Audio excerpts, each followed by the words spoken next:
Hello and welcome to Super Lady Hero Hour here on Fanversation. Nope, that's not where we are anymore. We're not on Fanversation. But this is Super Lady Hero Hour. I am Yael Teagle. I'm joined as always by KB. Hello, KB.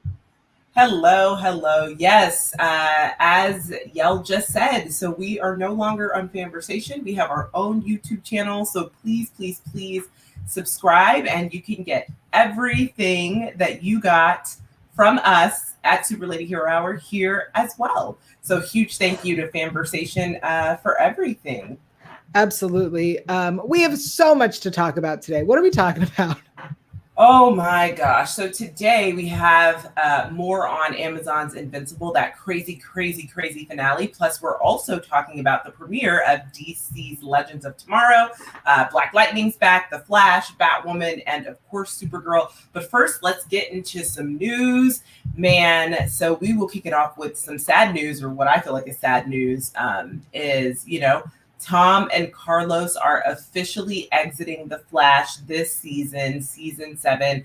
Yael and I have discussed this previously because we felt like Tom was definitely leaving just kind of based on how they did Wells in the first 3 episodes of this particular season 7. I actually thought Carlos was going to leave a long time ago, to be quite honest. Yeah. So I'm not surprised, but both Tom Cavanaugh and Carlos Valdez are wildly talented individuals. So I can't wait to see kind of where they go next. But yeah, it's sad because they're the first departures of series regulars, which is crazy because I feel like most shows lose series regulars way sooner than season 7. Absolutely. Neither of these are surprises, but it's sad. Wells has been a thing every season, so we've been saying since the beginning of this one, like I don't know that this is happening.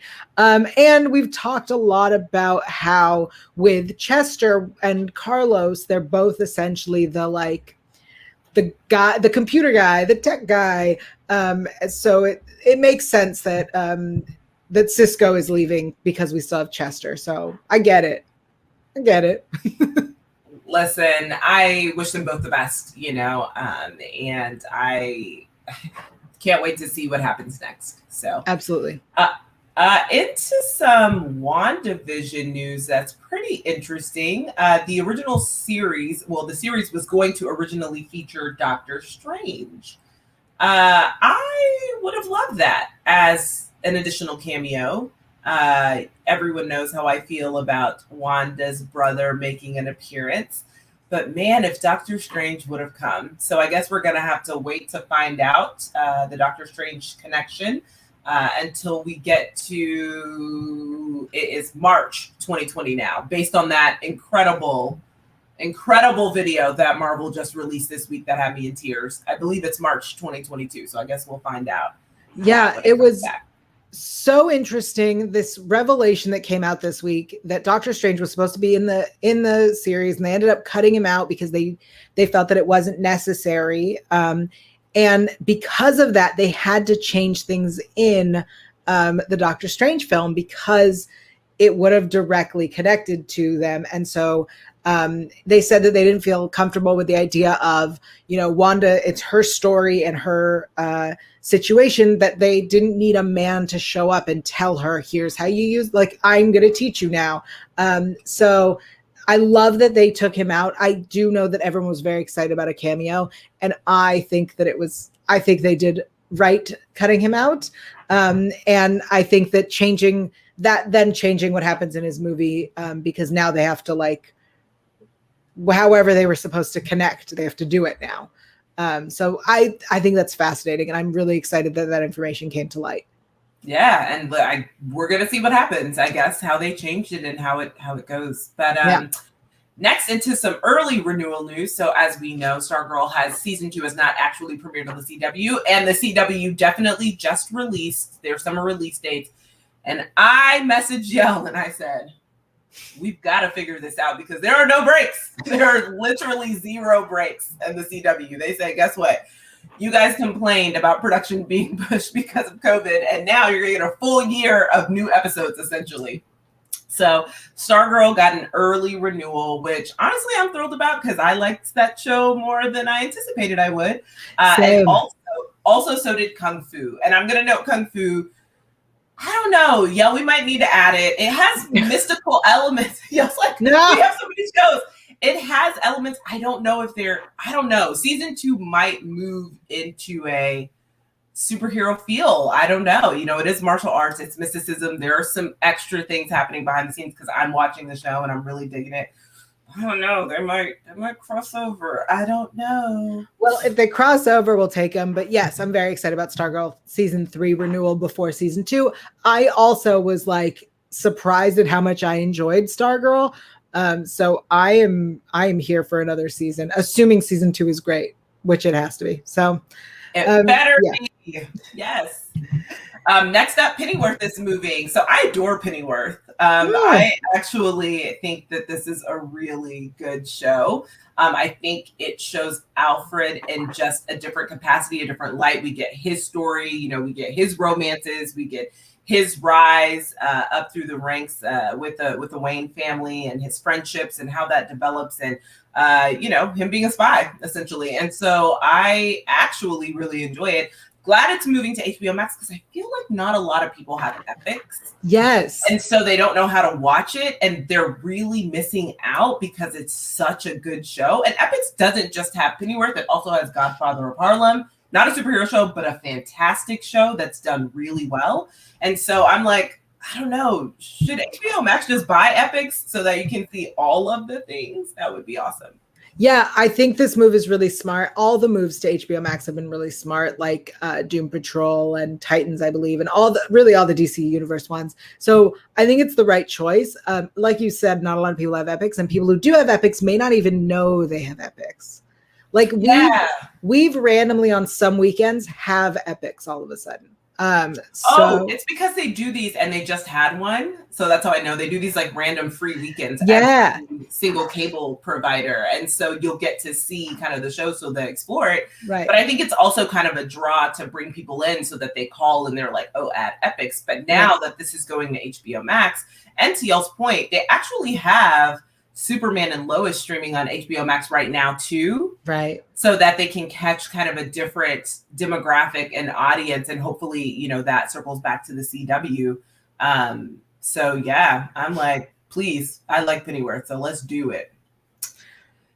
Yeah, we have big news from Disney Plus. For those who missed it today, Loki is dropping a little bit earlier. It is going to be on Wednesdays starting on June 9th. I know KB specifically has been very excited about this series. I'm so glad that not only is it coming to us earlier, but it's not on a Friday. I'm so stoked about that because that means we will be discussing it when it drops. As soon as it happens, we will be dropping. So I'm super excited about that. One thing I am sad about, though, and truly shout out to the social media team at Amazon Prime, because the social media team for Invincible has been killing it. Yeah. Literally killing it. And the one thing I am going to be sad about is they were doing the Falcon and the Winter Soldier / Invincible Fridays, and it's a concept that they came up with. And it was so dope to kind of see, they were like, hey, we both drop on Fridays. We're both great superhero shows. Watch us both. I actually really thought that was great marketing and branding. And so I'm going to be a little bit sad. Invincible's over and probably won't be back until 2023. But I'm just if Disney stays on the Wednesday train, then I'm oh man, darn it. Move Invincible. Move Invincible too. We need this. Also coming out of Marvel, production has begun on the new Blade. For those who somehow missed it, we're redoing Blade with Mahershala Ali, which is incredible. He's perfect for the role. Perfect. I'm so excited about this, and production has begun. So I am hoping that they do the right thing and bring Wesley Snipes back in some capacity. Oh, I'm sure. The original Blade movies are so good. And I don't know a single person who does not like them, which is rare, I only know people who like one or two of the three. But like never all three of them. Gotcha. But I just feel like he did such a great job. And it was actually such an iconic time. Yes. That there has to be some sort of connection. I'm not saying, we need to see Wesley Snipes in all of the Blade films that they choose to do, but we need him in this one. I feel like would for sure. So I am hoping that casting has been kept under wraps, but like that only because everyone knows that we're doing it. Right. He has to have a cameo. I'm with you. Right. Something or an integral part of the storyline. I mean, he could become, like his guide. I don't care, but I think that it's important to have it for sure. All right. Well, before we dive in, this is your full spoiler warning. You have been warned. We are going to talk about all the shows in depth. They have aired. We are spoiling. So here we go. We are starting with Supergirl. Here is the quick cap for season episode Prom Again. Young Kara experiences kryptonite for the first time. Nia and Brainy are trapped by invading aliens. And a young Cat Grant may be the reason Supergirl never gets out of the Phantom Zone. Woo! I like that quick cap because it sounds so mysterious and it's a better description than what happened. I would love to know your thoughts on this episode. Did you enjoy it? So, like I mentioned last week, I was like probably going to like this episode better than last one. Happened. Mostly because it did what? Move the needle. We answered some questions. There was more action.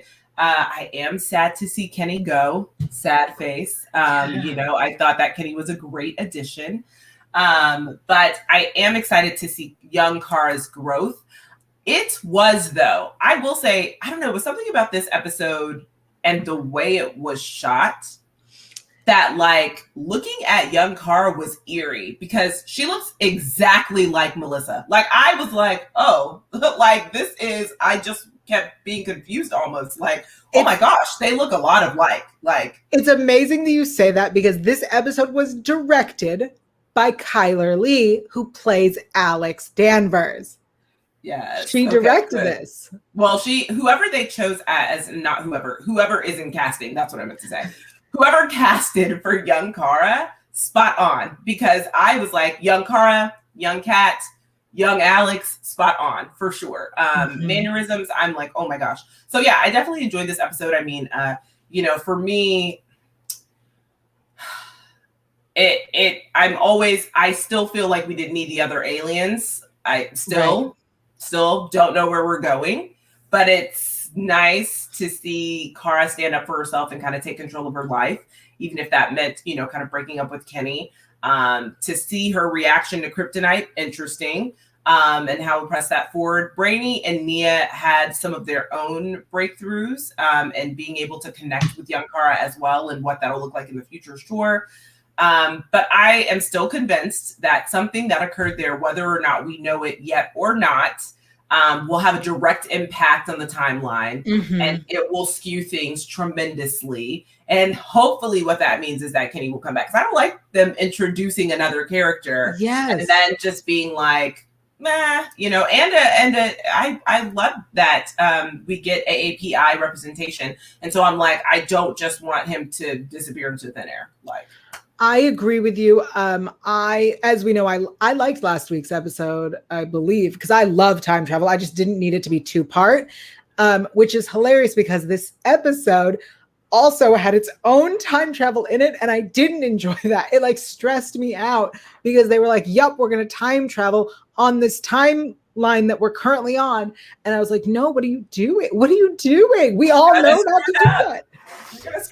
Yeah. So their choice through that was interesting. The extra aliens were so unnecessary and also were so like campy that they felt like they were on a different show. They felt like they were on a Disney Channel show.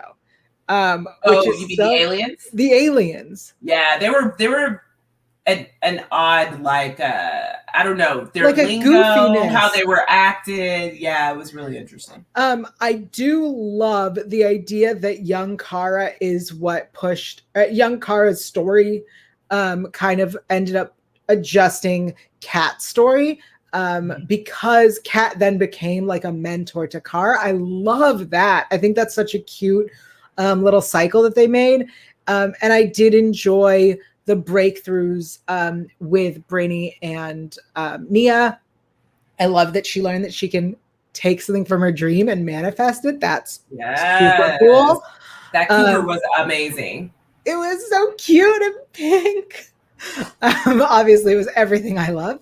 Yeah, I really enjoyed this. Why don't we rate this episode? I think we know where we're at. How did you feel? Here on Super Lady Hero Hour, let me tell everybody, we rate things on a scale from poop to kittens, and sometimes a spoon in between. Where are you at? I'm actually a kitten for this one. I liked the episode. I had a good time. It pushed the storyline forward, maybe not so much in the present, but we got to learn more, and hopefully all will be revealed and we can move forward in the present sometime soon and know where we're headed. I think my biggest concern, well, it's always my concern, but now it's even bigger because next week is the mid-season finale, and I still have no idea where we're going with this show. Right. And by mid-season finale, the CW announced it's not coming back till late in the summer, so we also probably won't know how the show ends until the fall. Yeah. So here we are. So what about you? How are you rating it? I am obviously definitely giving it a kitten. I was invested. I was excited. I was watching it. I was there. I guess my new scale is whether I'm watching the episode or whether I'm playing on my phone while the episode plays. Oh, no. So this was, I watched the episode, kitten for me. Cool. Okay. So what are your predictions for the mid-season finale? Okay, so for the mid-season finale, my predictions are that we will end the mid-season finale with Kara coming back through the Phantom Zone. I think we're done. We have to finish the Phantom Zone in this half season. That is, otherwise, what are you doing? Like, we have to. I also want to predict, I do think that Kenny has to come back in the present. Because he was like, we just introduced this incredible character and this incredible story, and they broke up. And I think that like Nia or Brainy or someone will make mention of Kenny, and Kara will be like, I do wonder what he's up to, and he's going to be doing something great and will join the super team, and that's how it's going to end, is they're going to live happily ever after. That's my prediction for Kenny, but more importantly, they have to get her out of the Phantom Zone next episode. Otherwise, what are we doing? What about you? What are you predicting? Do they have to get her? I feel like we've been predicting that they would end this Phantom Zone for weeks now. Yep. And she's still there. So, I hope we're out of the Phantom Zone because I'm tired of it. And I need to know where we're going. But I'm on track with you in terms of let's bring Kenny back. Let's give them another chance at love. I would love if they ended up together. Kenny was just so bright and so smart and emotionally intelligent and so kind and just, like all of the things that you should want in a healthy partnership. Yeah. That was Kenny. And I thought, kudos to Kara to be able to experience something like that as a teenager, whereas like most people are into adulthood still searching for that type of, integrity in another human being and a partner. And so I would love that. But other than that, I know nothing because we haven't advanced the story. So, hopefully that happens. So let's dive in to the season 6 premiere of DC's Legend of Tomorrow. Here is the quick cap for ground control to Sarah Lance. After a night of celebrating their beating the fates, the Legends quickly discover that Sarah is missing. Trying to keep it together, the Legends are shocked to discover that she was taken by aliens.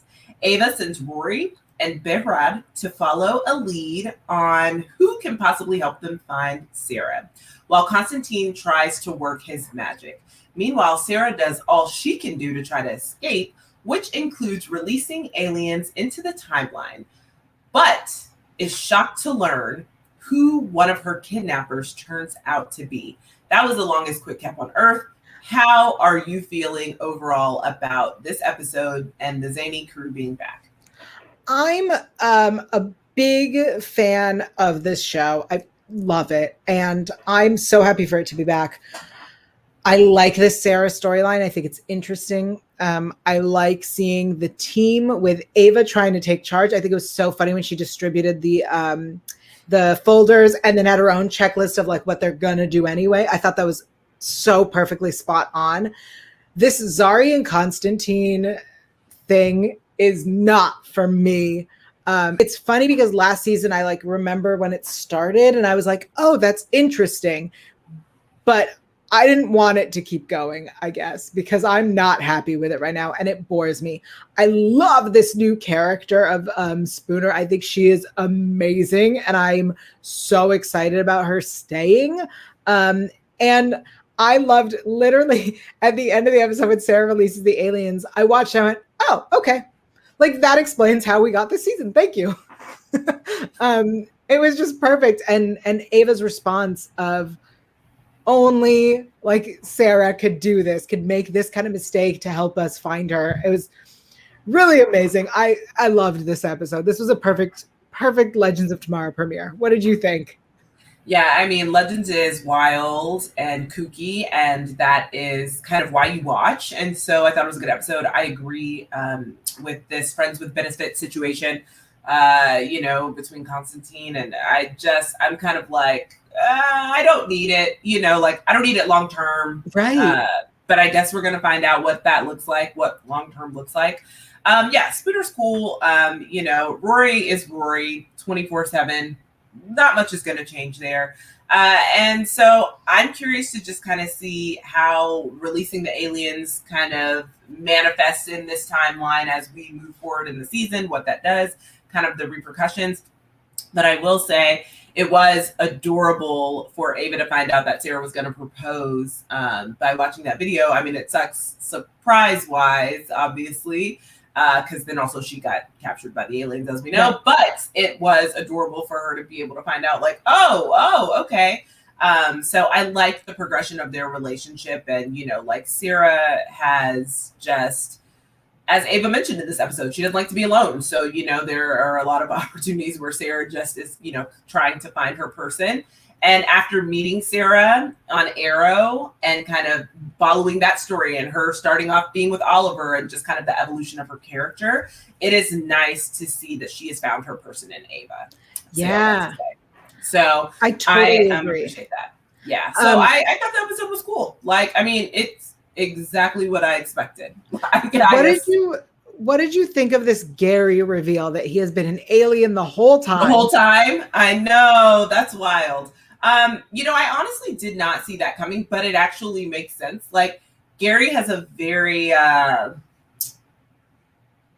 boxed in type personality and skill set. And so it makes sense that he's kind of been this alien that's trying to assimilate into the Legends in the way that he thinks it would work, right? But is still quite literally an outsider in so many ways. And so I'm just curious to kind of see, it took Sarah by surprise, but I really kind of feel like if Sarah would think back to all of the interactions with Gary, you'd be like, oh, yeah, this kind of makes sense. So. It does make sense. I don't like it. I mean, I get it. And I'm like, oh, okay, that makes sense, but I don't like it. I don't like it. I wanted him to just be this human. And so it's a bummer for me, but I'm cool. Whatever is fine. It's fine. Here we are. Here we are. I would like to see the reaction of like Constantine, for example, because I'm pretty sure they were together. Yes, at some point. I mean, it's getting really hard to remember who was with who. Yeah. I'm not gonna lie. But totally. I think they were. Yeah, and the story was that Gary was the other alien was his girlfriend. So like I'd like to understand that triangle as well with Constantine. Constantine's always in a triangle, though. Let's be honest. Of course. I also, think it was really interesting. There was a quick moment where they wanted to call the DEO for help, and we got a nice reminder that Sarah and Alex have been together. But the DEO was destroyed in 2020 is what they had said, because they called them in 2020. And I was confused about when in the timeline that was. Don't know. I have no idea, because they swap timelines on every show. Right. So quickly, and they don't always line up. And I have a feeling that the writers don't always communicate with the other writers of the other show to be like, hey, just for continuity's sake, where are we? And so when that happens, it's like every single show is on their own timeline, even though they've attempted to make it into one. Right. It still fails because they still do things like this where they say one thing and you're like, that's not even accurate based on what I know. But like, it made me wish that a writer had just called up somebody and been like, hey, at what point, just give me a year that like, and we can be like, that's when we called. Yeah. It's a tiny little thing, but it's kind of a bummer that they didn't think to do it. I mean, it makes sense though, because what I'm saying is like your point makes sense in the sense that we just don't know, but here we are. Okay. So I think I know where you're headed, but how are you going to rate this episode? I'm giving it a kitten. I had so much fun. I loved Sarah beating the crap out of the alien. The fight sequences were cool. Spartacus is lame.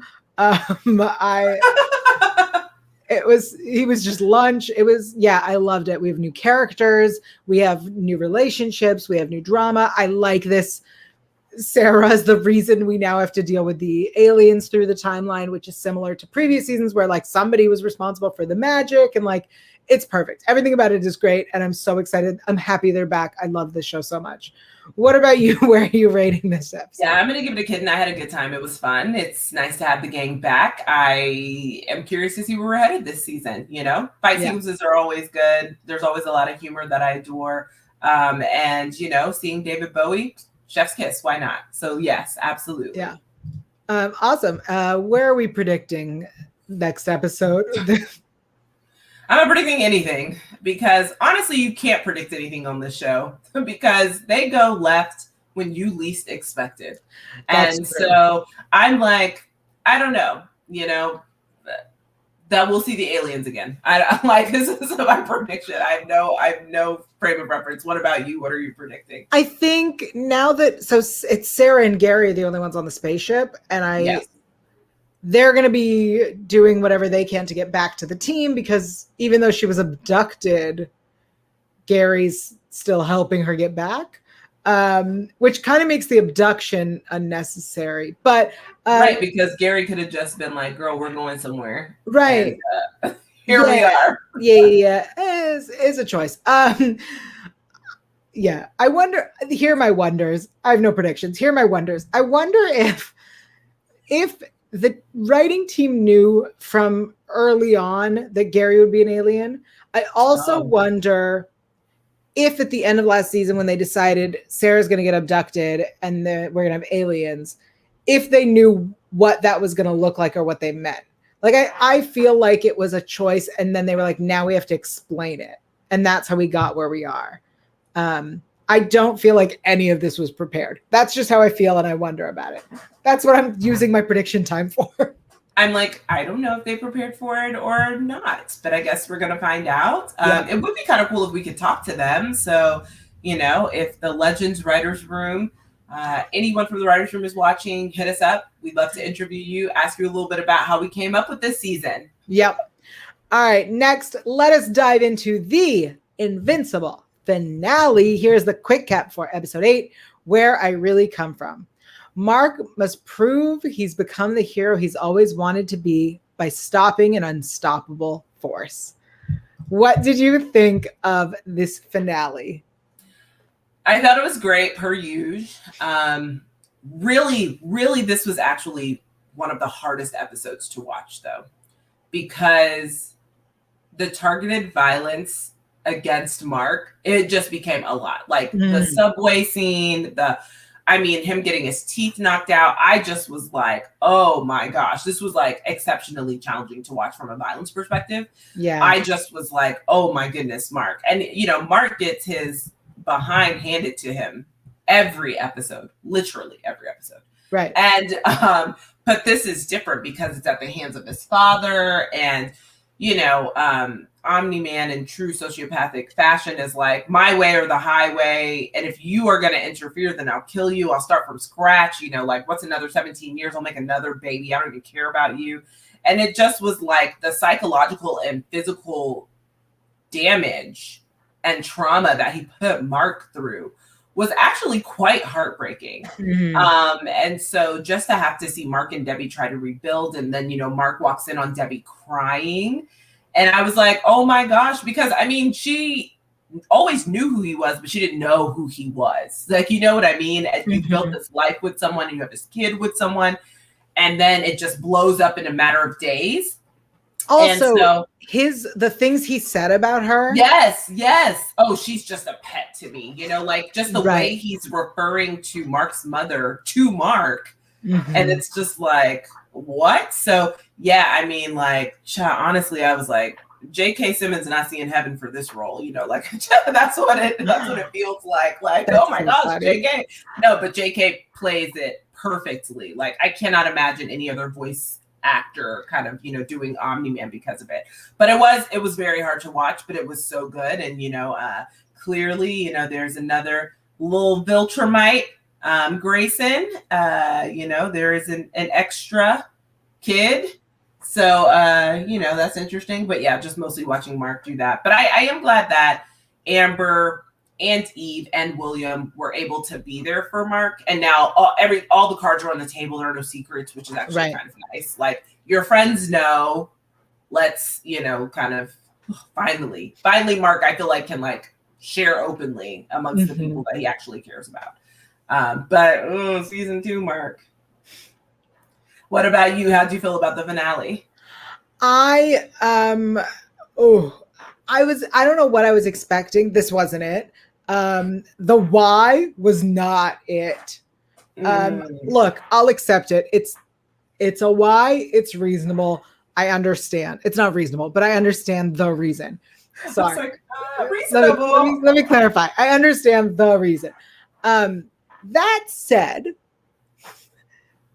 there's a better way to take over this planet. And I think that what I would have done if I were Omni-Man.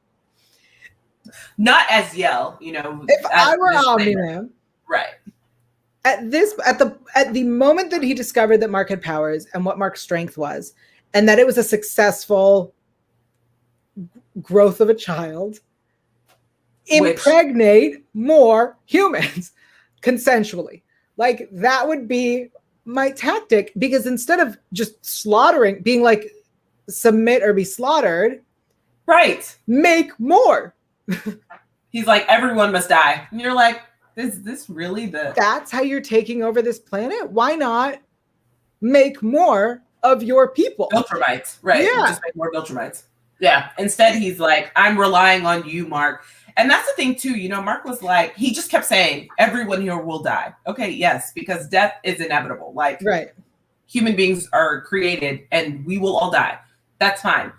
But he kept saying, and then when Mark says, yeah, but I'll have you, because we'll both be, and then all of a sudden he's like, oh, wow, you're right. I was like, this little tinge of like heart where he was remembering Mark playing t-ball and like all that. Yeah. And then I'm like, yeah, but you literally just knocked his teeth out. So I'm confused about, like, you do, what is happening? Yeah.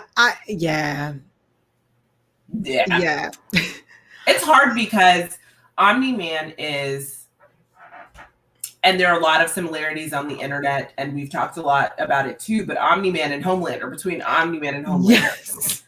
And it wasn't inherently clear. So, you know, with Homelander in season 1, that Homelander is misogynistic, you know, he's racist, you know, like, you know, these things very early on. Yeah. But this, we didn't know until the very end. So you're just thinking he's just a sociopath, like a murderer, because he's just, you know, ripping people from limb to limb, like whatever. Right. And then you're like, oh, wait, this is the reasoning behind it. You know, for me, he kills the immortal over and over again. And so this is what doesn't make sense to me, because he wants to rid the world rid Earth of humans, essentially. The immortal's not human. Right. I think what's interesting is, if you look at what the story was, it was that the Viltrumite planet, they decided only the strongest survive. So they like slaughtered half their people. So then they were like, we're going to conquer other planets and only the strongest survive. So on Earth, the strongest are the soups. Right. But the soups and every other soups. Right. Right. The soups were the strongest of Earth. So not that I'm saying kill humans. I'm saying, but like, It doesn't make sense that you want to kill them too, though. Right. Keep the soups and kill the humans. I'm confused. Like, it doesn't make sense. Yeah. Like, so I was like, so you're killing the immortal multiple times, I might add. You've killed the immortal more than once. Yeah. But, like, what is the point? Because the immortal actually, like, if you're thinking in terms of war, because remember he said, well, when I got old enough, then I started to take on the war mentality or whatever. Right. And it's just like, but they could be useful. So I guess I'm just confused. Like, are you going to run this earth with just you and Mark, and then you're going to make all of these additional Viltrumites just between the two of you? Like, I guess I don't understand. Right. If you need to make more, then start procreating consensually. Like, I'm not saying, I'm just saying you're Omni-Man. I'm sure you can impregnate a bunch of women. I'm sure they'd say yes. But also, the other soups could too. And, you know, by his mindset, I'm going to say just by his mindset, then he believes that genetically they would also be the survival of the fittest. They would also be the strongest. So I'm confused. Mark is proof of concept. Make more soups. Look, again, you know, it's not the why that I wanted. I'm okay with it. I do love that Mark assumed that his dad was like hypnotized or somebody else had taken over. I love that, because that was my theory in the beginning was, he's like hypnotized or something. He said, get out of my dad. It actually was heartbreaking though, a little bit, because just to see him come to terms with the fact that actually, no, this is just who he is. It's like, oh, okay, well, that sucks, you know. So how are you rating this? I mean, I don't know, because you seem kind of on the fence because you didn't really like the why. So I can't say that I know where you're headed. Yeah, I don't know where I'm headed either. It's difficult. I'm gonna go with a kitten. I did enjoy it. I did have a good time. I've loved this season. I'm loving this. Not only am I loving the show, I went to the swag website to look at buying t-shirts. Like, I'm really liking this. So I'm giving it a kitten. That's where I'm at. What about you? Kitten all day. This whole series, season 1, kitten for me. I mean, like, I've never rated it less than, because even the episodes that were like, oh, okay, you know, I still need to know more, I still enjoyed. Like, so I just think it was a brilliantly done first season animated superhero show. And it deserves at minimum 5 seasons, in my personal opinion. But I know that the comic books, they actually have a lot of volumes and things that they can pull from. So yay for us. But I feel like we probably won't get season 2 until, 2023. But that's okay. I guess it's going to be worth the wait. And so I honestly don't have any predictions, though. I have no idea where this is going to be headed. I kind of like that, though. Yeah, because I think I might refrain from reading the comics just because I don't want to like jump ahead. So I might start with volume 1 right now, just because we've gone through it, and so I'm like, okay, let me see kind of what the differences are. But I hold off on volume 2. I don't know. Any predictions on your end? No, this show is an unexpected hit for me. I did not expect to. Not only did I not expect to like it, I didn't expect to watch it. So like, this was a very fun surprise. And I'm very excited about a second season, more surprises. And it's been renewed for 2 and 3, right? So 2 and 3. I'm so excited. All right. So next up, let's talk about Batwoman. Here's a quick cap for the 12th episode, Initiate Self-Destruct. Ryan is faced with a difficult decision that could expose her as Batwoman, creating a rift in the Bat team. Meanwhile, Black Mask plans for Kate Kane begin to unfold. Alice is reunited with someone from her past, and Sophie must decide where her loyalties lie. So, how are you feeling about this episode of Batwoman? I enjoyed it. I like when things move. So I liked that we moved forward. I like that Sophie knows that it's Ryan. I think it's annoying that she didn't tell the Bat team that she knows. Because one of my biggest pet peeves is the secrets trope. I just hate it when someone has a secret because it's dumb. So Sophie knows. I like that. I like that Angelique is leaving. She's going into witness protection. That was a very fun thing. And I think one of the best things about this episode was we understood what Kate Kane's purpose is now. Black Mask, has Kate, has used Enigma to convince her that she is Black Mask's daughter, whoever she was, and is now going to be a murdering machine. I like this twist. I think it's interesting, and I also like that we're finally doing something with the captured Kate Kane, because up until this point, I was like, what is the point? I also think the big surprise for me was Ryan as Batwoman leaving Alice to be murdered. I think that was unexpected, and I'm here for it.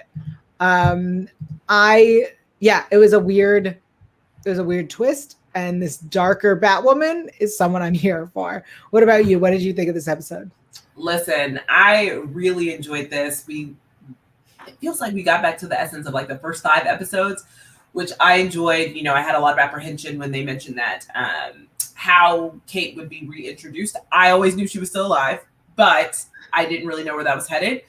I am intrigued by her believing that she's Black Mask's daughter. I don't even know what that's about. Weird. Right. But I am intrigued by how they're using her.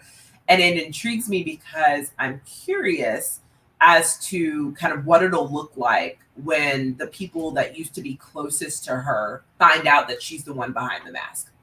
So, and the murders, the mask and the murders, essentially. So yeah. I am curious to see how that unfolds. I absolutely love that Ryan left her there. So I've been saying for a long time that, Alice is kind of one of those villains that I wish we would kind of wrap up. Mm-hmm. And, Ryan is not as forgiving. And for Alice to say, no, I remember your mom, save me. You telling me you remember her literally will not make me save you. I was thinking, what are you doing? That's not even helpful. Like, what? So I love that Ryan is like, I am a different type of Batwoman. Mm-hmm. And unfortunately, I don't have the mercy or the grace that you expect me to have. Yeah. You can die here. And I was like, oh my gosh. And basically she's like, the blood is not directly on my hands, so I can move forward with my life. And I'm like, well, here we are. So I thought that was a great twist. This issue with Sophie, girl, if you don't tell them, because I don't have time. But she was so quick to tell Mary that her dad is on drugs. I was like, but you also could say, listen, I know Ryan's Batwoman, also your daddy's on drugs. You could have said both. I mean, like, I would have been fine with both. But I am curious to see when Sophie gets booted out of the Crows, because it's coming. She's doing a lot of things. Yeah. And there's a lot of friction. And she's like, straddling both fences, essentially. And that's going to have to come to a head too. So she's going to be looking for work on Team Batwoman, apparently, I feel like. Good. And I feel like that's kind of where we're headed, jumping a little bit ahead of predictions. But, it was interesting, though, I will say, between Alice and my boo Ocean. Alice basically, when Ryan is like, is he your boyfriend? When Batwoman, rather, is like, is he your boyfriend? And she was like, I did, try to kill him. And she was like, okay, but that doesn't mean standard. So is he your boyfriend? And she was like, touche. I thought that was a fabulous interaction, because it's true. Like, just because she loves someone, Alice loves lots of people, and then she murders them. So, I mean, like, she killed Mouse. She did. And that was, her brother, right, in her mind. Right. So her best friend, her brother. So, I'm curious to see, but yeah, shout out to Angelique being gone. I've been asking for this for a lifetime, and it's just mostly because their relationship is so toxic. And I needed Ryan to understand, like, girl, you don't owe her anything. That's the reality. And the fact that she was still caring, like, you also took all of the criminal charges for her, and you still feel bad that you got selected out of the group home. Girl, if you don't go somewhere, like, I was like, you need to take this guilt and put it somewhere else, because you have paid your dues times 10. Like, whatever dues you thought you had, you've paid them. Like, and so now for real, girl, you've paid them. Let her live in witness protection and move on. Like, yeah, absolutely. All right, let's rate this episode. Where are you putting it? Listen, I am going to put it at a kitten. Thank you for bringing it back to the essence of why I started to love this season. It just felt like we're back. And I hope that the rest of the episodes for for this particular season will continue kind of in this same vein. So how about you? How are you feeling? I think I know, but Yeah, I'm also giving it a kitten. This was a good episode. I agree with you. We're back to being fun and moving forward, and I think that hopefully with Angelique leaving, with Sophie being left from the Crows, so we can honestly, I didn't even care about Papa Kane. I never do. I never to be honest. So like I'm okay with that. Let's cut that. Let's get Sophie on Team Batwoman. Let's bring back Victor Zsasz. Like let's keep going. Let's not just keep saying in the same circles. You know what? Let Kate as Black Mask's daughter kill Alice. Let's move. Let's do this. Twisting. Yeah. Twin on twin crime, maybe. But I mean, I'm not mad. Not mad. Yeah. We know she'll have to go toe to toe with Batwoman anyway, so here we are. Right. Any predictions? I mean, I think we just kind of predicted what we want to happen. All right. So yeah. All right. Well, next up we have Black Lightning. Here's the quick cap for the 10th episode, The Book of Reunification, Chapter 1. Black Lightning sends Gambi an SOS. Lynn finds herself in some serious trouble. That is not a helpful quick cap. Here's what happened. Everybody has no powers. Lynn is in jail. That's what they meant. And Gambi, who has been spying all season, got caught. Yay, finally. It was wonderful that was going to come to a head. I loved the conversations happening with the powers being gone. I thought Grace not having powers was interesting because I guess I didn't realize that Grace was a meta-human. I thought she had something else. I thought there was something else about her that made her a shapeshifter. No, because they say all the time that she was like struggling with it when she was a child, and just kind of like not being able to control shifting. Yeah. So no, yeah. And also, wow, sorry, something random that just popped in my head because when you said that, I was like, dang it, I think I might watch True Blood tonight. But yeah, so the shape-shifting, but yeah, so she is a meta. So here we are. Right. All the metas have no powers. I know. Except yes. Well, never mind. I'll ask later because it is still unclear. We'll get to it, but this Tobias. So yes, Ring of Doom. So here's what I loved about this episode. We finally there was like a scene where they went, we're going to explain everything. And I loved it because here's what happened. I wrote it down. So the thing that Lynn has been working on to uncover for this nullification power would somehow, in theory, have helped someone with ALS. Because she did this research, what actually happened was she figured out how Tobias can nullify people's powers. Right. The thing that Gambi's been working on with this organization, they made an amplifier that has been stolen. That was by Tobias to amplify nullifying the powers. Nullifying the powers, which has been that's what this. Honestly, this episode tied so many things that made no sense together. I love the idea that no one had powers except for people with like a dampener, opposite of a dampener. I think it's so weird because usually you give someone a bracelet to like stop their powers. So I like the idea that it's the opposite. I think that's so fun. Lynn's legal drama with this friend of hers who's coming in that Jefferson is all jealous of is weird. Well, it's her ex-boyfriend. Who cares? I think he is who Lynn would have married. I think it's a greater story in the sense that sure. But in the scheme of what's going on, he's her true love. Yeah, in the scheme, we don't care because he's providing free legal services. Right. Also, we have bigger problems. We need everyone to get their powers back. And the idea that JJ jumpstarts her and then goes up into the ionosphere. I'm tired of the ionosphere. Oh, same. And I think that JJ jumpstarting hers, I think, was really cute, and I liked it. I also think that it should have cut out at some point. I think she should have jumpstarted it for temporary because the amplifier is still going on.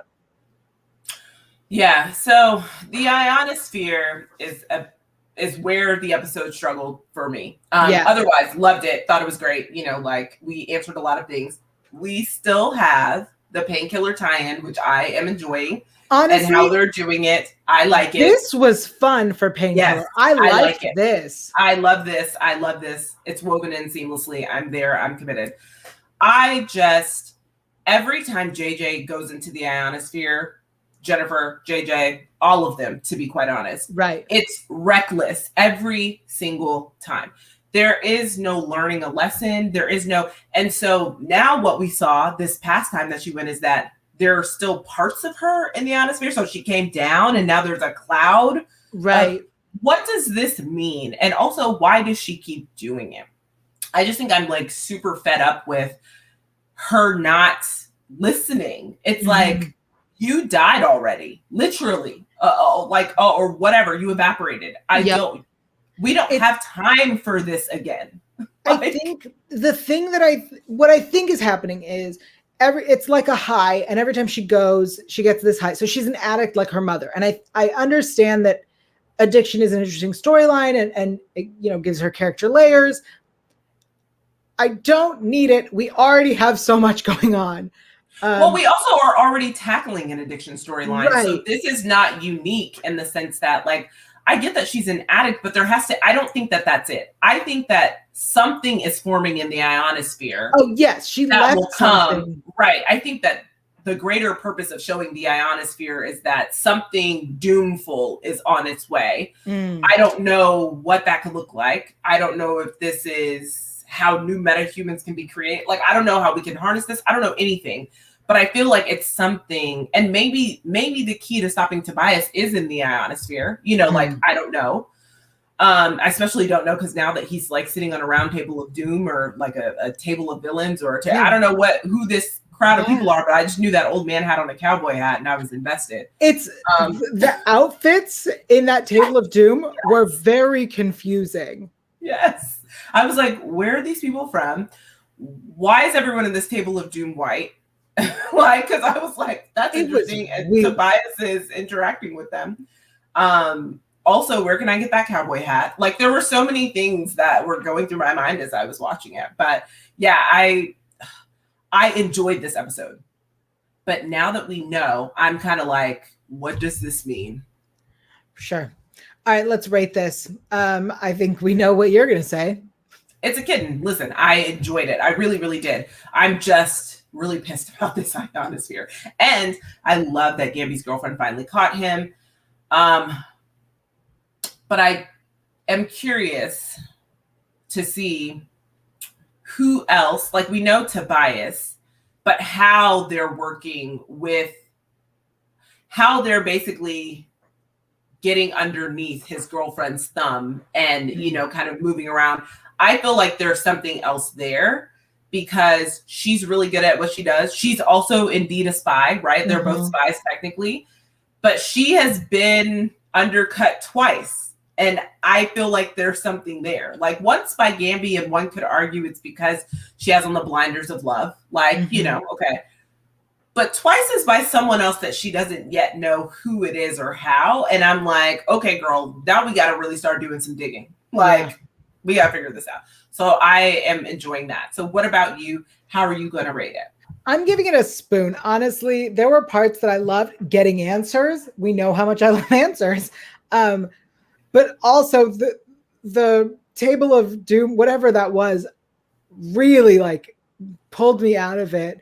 The idea that Tobias, our big bad for 15 seasons, who has never stopped being the big bad. I thought you were going to say 15 years. Oh, 15 seasons is actually part of a bigger plan. There are other people in charge.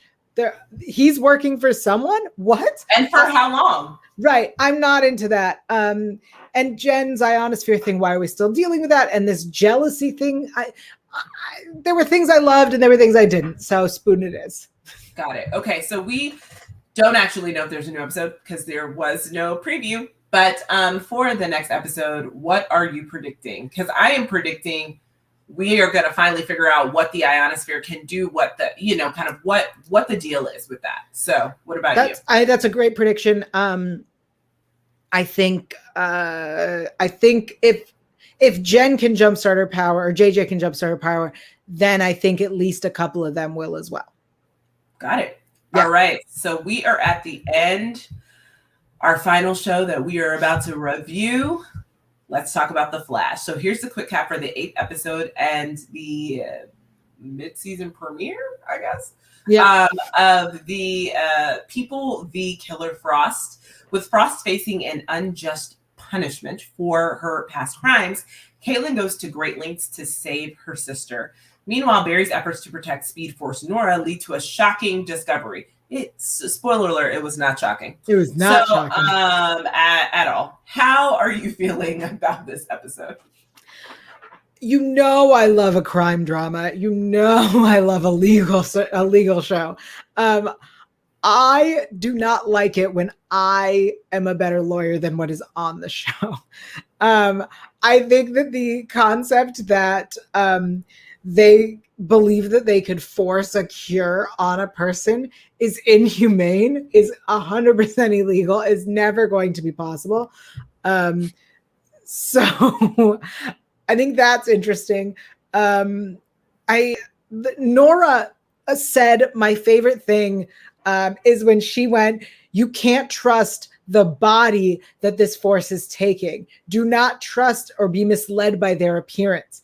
And I went, "Barry, she told you that she's evil." So I was here for it. I liked the young woman that Fuerza was in. It's a bummer that she's dead. What did you think of this episode? Yeah, so, I too am a fan of legal dramas. 2 of my top 5 favorite shows of all time: The Practice, The Good Wife.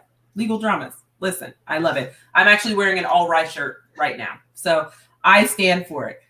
The amount of lawyering that was happening in that courtroom, I was like, y'all, my nephew, who is not even 6 months old yet, could have been a better lawyer in that scenario than what just happened.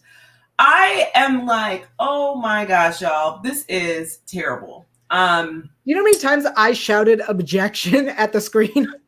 Objection! No, everyone knows who watches this show that I'm not like a huge fan of this Killer Frost storyline in general. And that, we have predicted that in some sort of way they would be separated permanently. Right. One of them was going to have to go.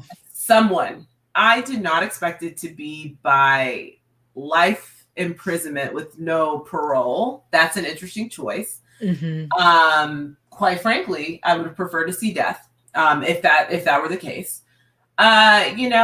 Katie and her being like, "Frost is my sister," super weird to me because she basically just got out of your body like yesterday.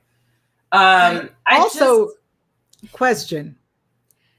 Didn't Caitlin make the cure to get rid of Frost? Yes.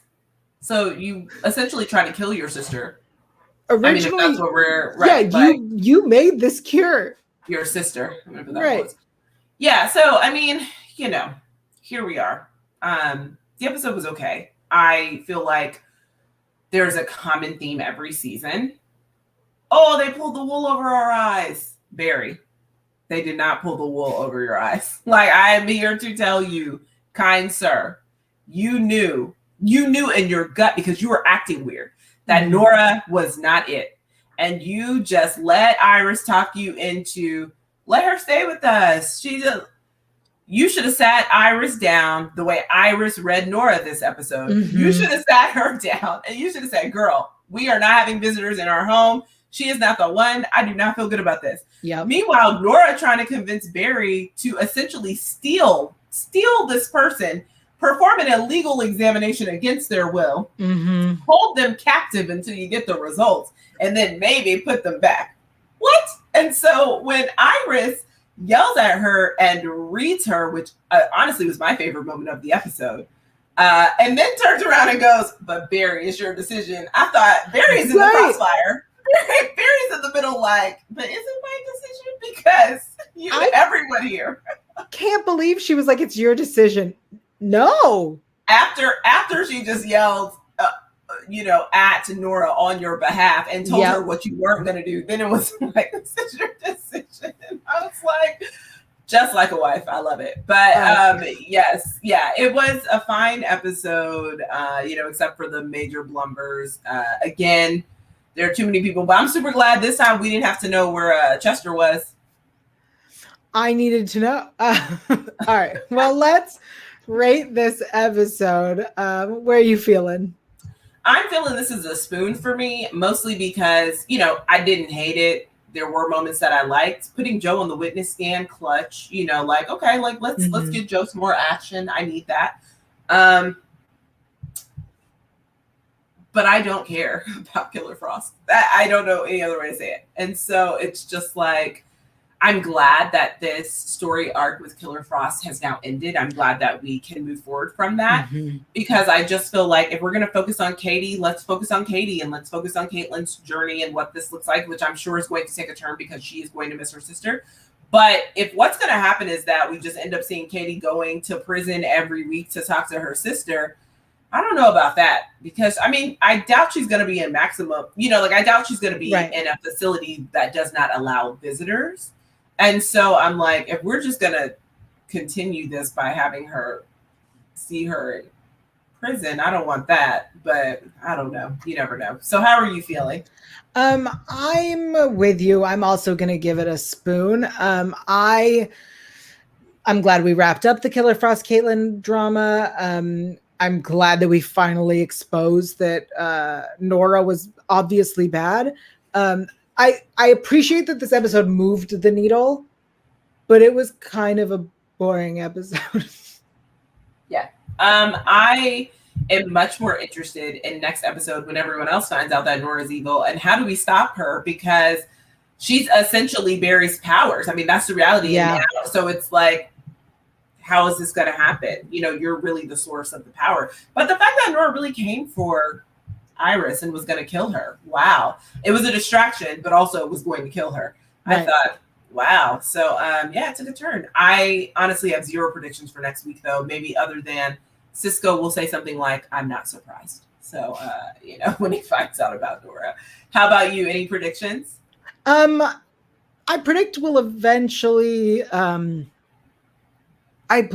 get the answers as to like what Nora wants and like what the other things are. Like I think this is the episode where we're going to get the like context of who these other powers and forces are and what it is that she wants and why she needs all of theirs and that they weren't actually hunting her and whatever it is. That's my prediction. Awesome. All right. So let's get to our performer of the week. Yeah, this was really hard for me, but I'm going with Javicia Leslie. You know what? I feel like this episode of Batwoman was great. I think she had to do a lot of things, right? Conceal her identity from Sophie because she's protecting that. She had a little bit of love and hope when it came to her boo now being gone. Thank God, because I'm over that. But more than anything, I just love how she treated that scenario with Alice. She spent the entire time with Alice. They're doing a team up, and then she left her there to die. And I thought, wow, what a twist that I was really not expecting. And I think she really knocked it out of the park. So I'm going to go with Javicia. So how about you? I'm going to go with Candace Patton. That is Iris West. I think that we don't get to see her be angry.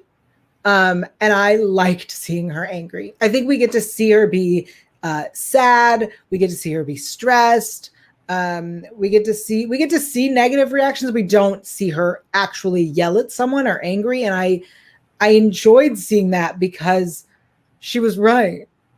She was right. And it was great to see. And so I loved getting to see that side of her. It's been what, 17 seasons? Seven seasons. Here we are. I'm glad. Let's get into our style icon of the week. Yeah, so I'm going with the cougar. That's actually my top style icon. Honestly, that pink cougar was like so stunning. Cute. So I was like, yes to this cougar. Alice. So Alice's outfit on her walk of shame, I'm putting that in quotes because I don't think there's any shame involved. And there's definitely no shame when it's ocean. I think there's just only, wow, I'm so happy I made that decision. So I think that outfit was so fly. It was so cute from top to bottom. She had on that skirt. Also, she got dressed hella fast. I do remember being like, wow, okay. But she had like the shirt with what's it called? They weren't shoulder pads, but they were kind of like puffy sleeves. Yeah, she had like the puppy sleeve shirt on, the really cute skirt, those boots. I thought it was a really adorable outfit. And then honorable mention, I will say, Nia's second prom dress, because this one was a little bit different and it had like a lot of sequins, and I thought it was adorable. So what about you? Who's your style icon? So I'm going with all the prom looks. Nia's dress was amazing. I am a big fan of a V-neck, and it was a deep V, which I loved. It was very flattering on her. I also really enjoyed what Cara wore, because the top, it reminded me of, I want to say, and I can't think of a specific time, but I want to say Diane Keaton has worn something similar to the Oscars, because it was like, if you notice, the top was the kind of skirt bit with the like high neck and long sleeves. And then there were pants. And it was such a clever, it felt very Cara, right? It's very modest and appropriate. So yeah, the prom outfits were definitely my favorite. And then, Kenny didn't look bad either. Kenny was such a handsome. I mean, oh my goodness, we could talk about Kenny all day. Bless Cara, girl. Go find Kenny, honey. Honestly.